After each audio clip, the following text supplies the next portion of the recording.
Hey guys, welcome back to Listography. This is Jason coming to you from outer space, and we've got a special guest with us today.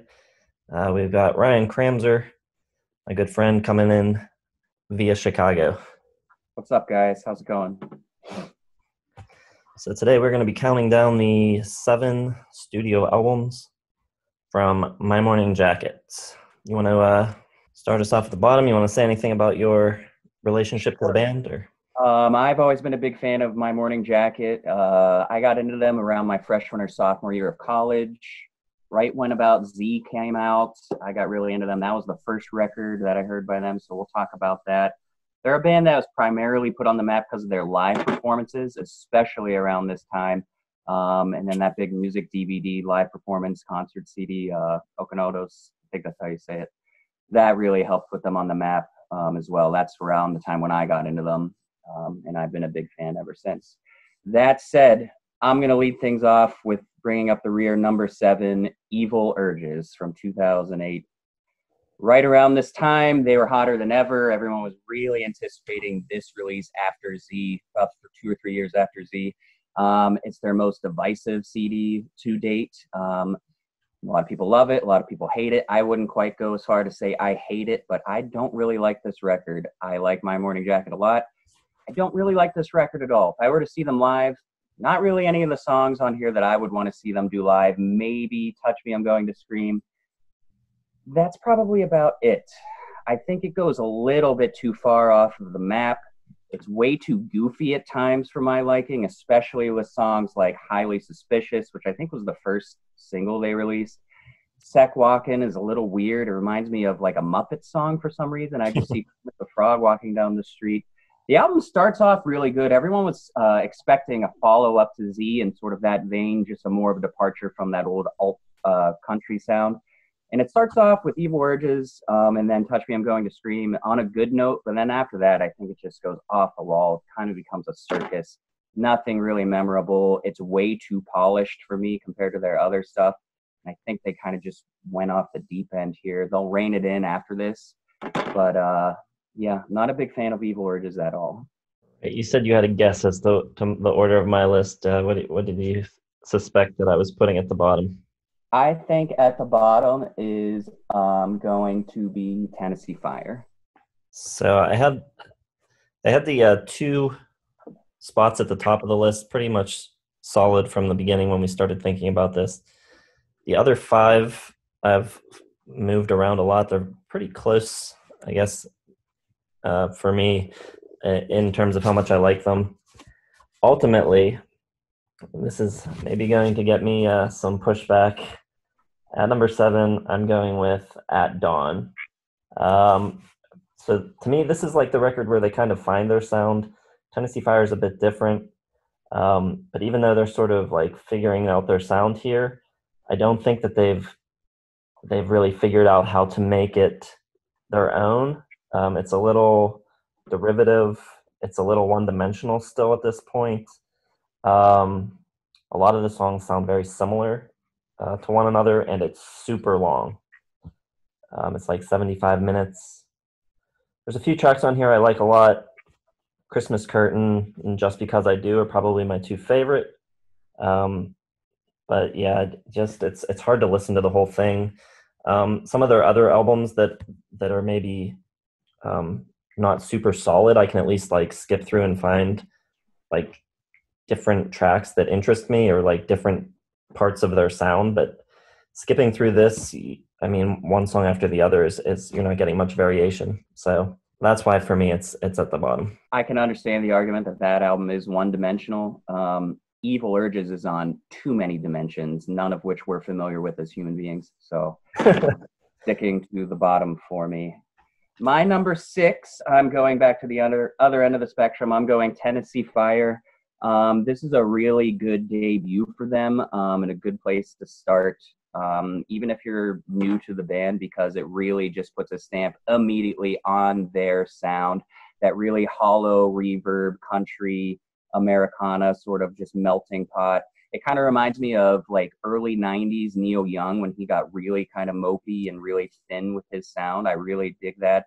It's a really good introduction to James' voice. You know, it's really high, a lot of reverb, really kind of rich and sappy at the same time, which is really distinctive of their sound. I really like Heartbreaking Man. Evelyn Is Not Real is one of my favorite songs that they do. It's about Twilight Time, excuse me, is a really fun song as well. I don't think a lot of the songs are complete. I think a lot of the songs on it feel incomplete, but I do think this is a really good start. Everything's going to sort of balloon off of this sound. They're going to expand on it after this. It's sort of like a vegetable stock for the soup that's going to be their discography. Everything kind of stems from this. It's not quite there yet. I think it gets there with At Dawn. We'll cover that later. But yeah, number 6 for me is Tennessee Fire. Right, number 6 for me is also Tennessee Fire. I think this is different from anything else they ever did, even though, as you say, sort of like a lot of the elements of their sound are there. This is much more intimate than anything they would go on to do. They would kind of blow up their sound to like more of an arena scale with a lot of loud guitars and stuff. This is much more lo-fi, sort of bedroomy, like DIY type of sound. They're kind of a garage band at this point. I mean, they were known for being unkempt and playing shows in their bare feet and sweatpants right now. So yeah, exactly. Some great songs on here. I like the opening track, Heartbreaking Man, a lot. I Will Be There When You Die is great. I like If All Else Fails a lot. But again, like At Dawn, I think this record's way too long for what it is. At Dawn was super long. It's at like 75 minutes. This comes in at like 45, 50 minutes, but I think because of the lo-fi nature of it, this could have been like a tight 30. It would have been a lot better. Do you think it's a little bit too sluggish for its own good? At times. Yeah, it can drag on at points. All right, moving on. Up to number 5. Number five and number 4 to me are almost interchangeable. But eventually I decided to go with Circu. Still can't say it right. Circuitous. This is the record that probably should have been made right after Z. It sounds a lot more like Z than Evil Urges does. It's a little bit more reined in. It's tighter. The first 2 songs on it, Victory Dance and Circuitous, are more expansive. And then after that, the next like 6 or 7 songs are like 4 minutes and under. They're really tight. They really, I think, on this album had a goal in mind to kind of get the sound they wanted in the studio and just kind of perfect it. And I think they did it for a lot of that. I think his voice is brought to the forefront much more than their early stuff, but not quite as much as Evil Urges. There's almost even sort of like a Beatles-esque, early 70s Beatles layering to his vocal arrangements. Really like the first 2 songs, Victory Dance, Circuitous. Holding On to Black Metal is really cool, and You Want to Freak Out is up there as well. I do think there's a little too much filler on this, and it's not quite as creative as my number 4. That's why I essentially put it at number 5. But I do think this is a pretty good album. It's sort of off the beaten path of what their sound was up until that point. If you kind of put all of their discography into a format, you got the first 3 records, which are their alt country records, and it kind of crescendos with It Still Moves, and then they kind of move away from that.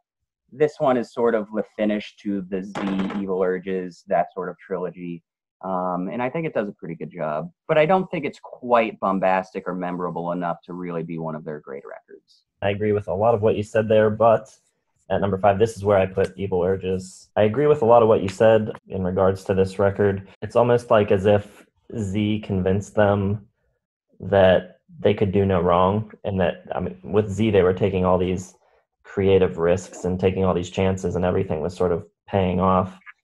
And I feel like they just took that too far, and like you said, a lot of humor and stuff on this record that doesn't really land. No. It's like being weird for the sake of being weird. But with that said, a lot of that is actually, I feel like, sort of contained to a couple songs. And those couple songs sort of poison the whole record, and they make you believe that the whole record's actually weirder than it is. I don't think every song is crazy out there. And there's actually a lot of really good songs that I like on this record, which is why I have it up at number 5 and not down at the bottom like you. I think Thank You Too is really good. Yeah. I'm Amazed is pretty good. I like Smoking from Shooting a lot. So I don't think this record's a total loss, but it definitely lacks focus, and it sort of doesn't have a consistent tone throughout that makes it feel like a cohesive record. No, and I think you're spot on when you say there's a few points of the album that really kind of poison the entirety of it. One of the best examples of that to me is Two Halves. It's kind of a cute, playful song that if it was on Z or It Still Moves, it would really kind of be nice.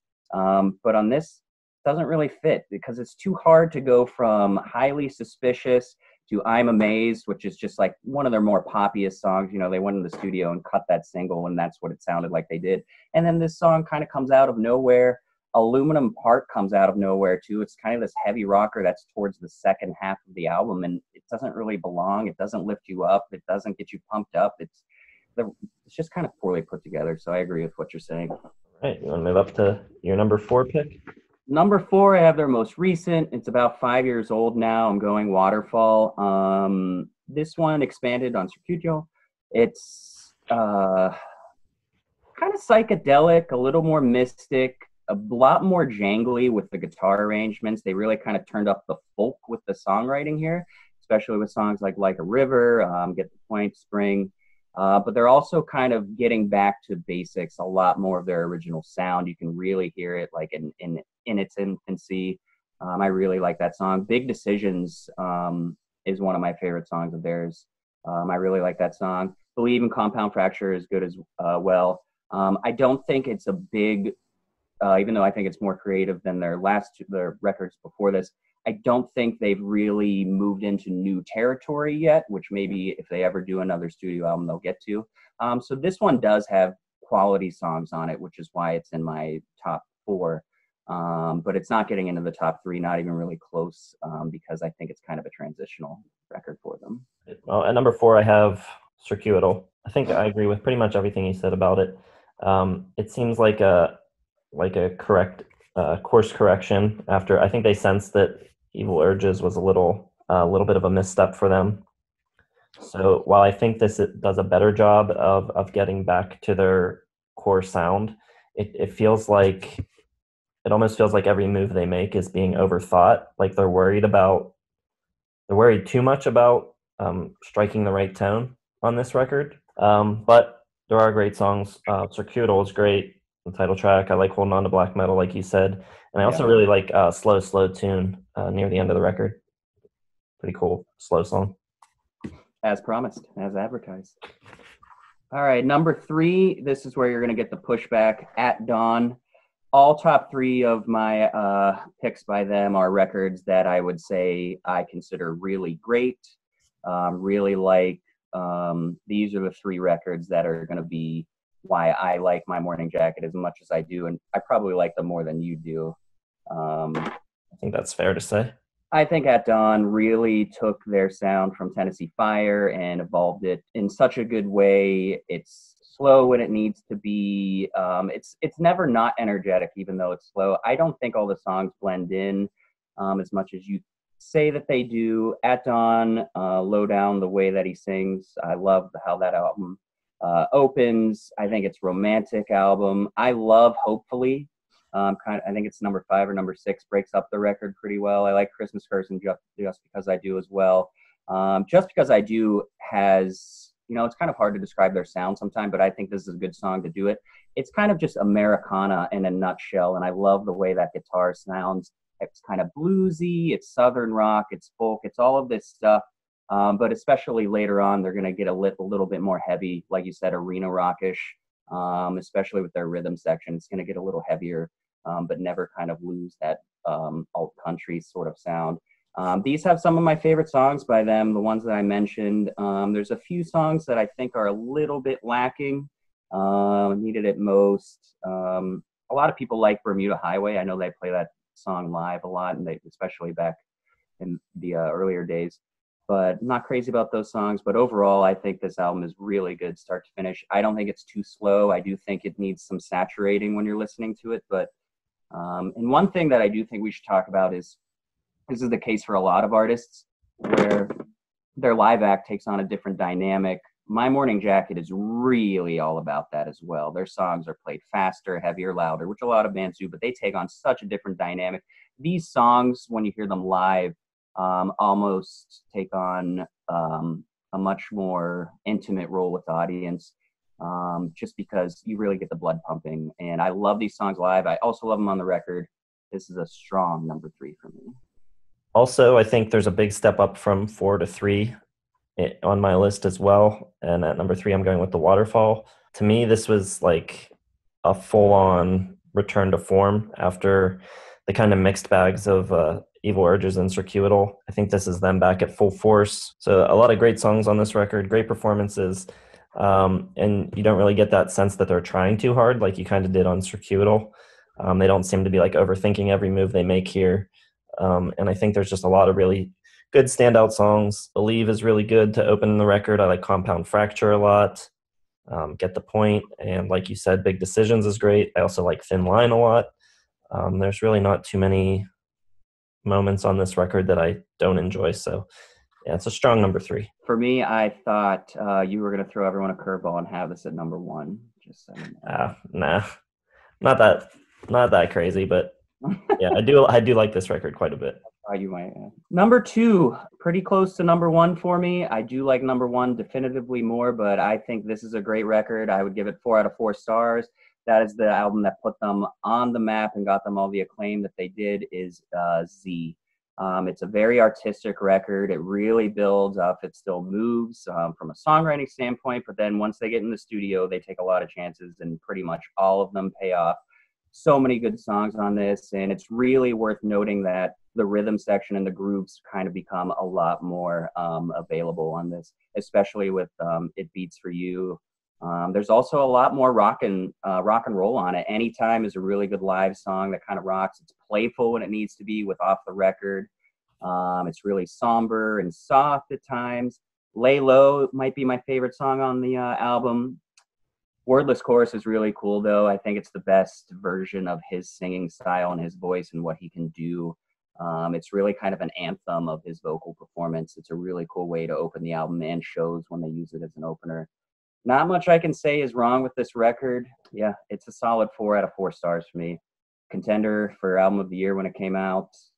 Love this album. That surprises me. I thought we were going to agree on the top 2, but we do not. At number 2, I have It Still Moves. Sort of similar in sound to At Dawn, but just way more sonic variety and way better songwriting, I think. Pretty much every song on this record is really good. A couple standouts for me are Megita, Golden, One Big Holiday, Just One Thing, and Run Through. Yeah, there's not a dud in the whole bunch on this record. This really is the record that I think solidified them as a real force to be reckoned with. Yeah, I mean, I agree with everything you said, just a little bit more. That's why it's my number 1. I think this is the definitive My Morning Jacket album, a little bit more so than Z, just because it's got a lot more of the alt country sound, a lot more playing off the first 2 albums.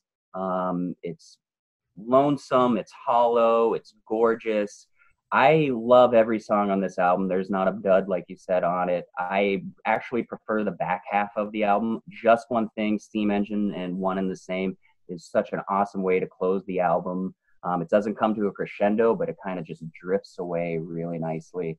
One Big Holiday is a really cool rocker. Dance Floors is a lot of fun. I think the reason why I have this more than Z is because I just think the songwriting is a little bit more romantic and expressive.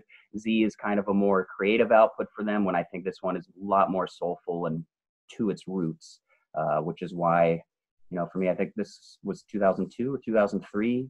Easily one of the better albums of that year. This is kind of in, like you said, full force, especially when alt country and alternative rock music was getting really big. Bands like Sunvolt and Wilco were really hitting their stride, but they niched out their own sound and made it work. And I thought, this album, 4 out of 4 stars for me. One of my favorite albums of all time, probably my top 100 albums, no doubt. All right, well, at number 1, I have Z. To me, this just takes that sound that they sort of built with At Dawn and It Still Moves, and just like pushes it out in every direction to like its most extreme.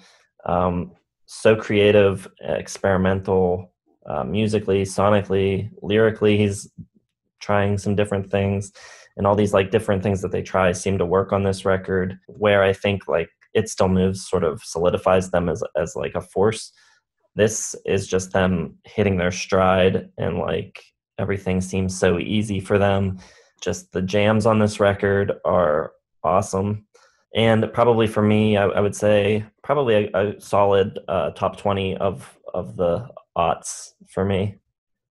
Wow. Well, if I remember back in 2005 when this came out, your favorite album of 2005 was The North. Is that right? That record was from 2004. Oh, okay. My favorite record of 2005, that was the big Ryan Adams year. Oh, yeah, Cold Roses. Records, yeah. He released like 3 albums that year, didn't he?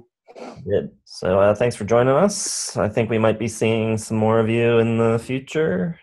Sounds good. Thanks for having me. Appreciate it. Yeah. All right. Thanks, guys. We'll see you next time.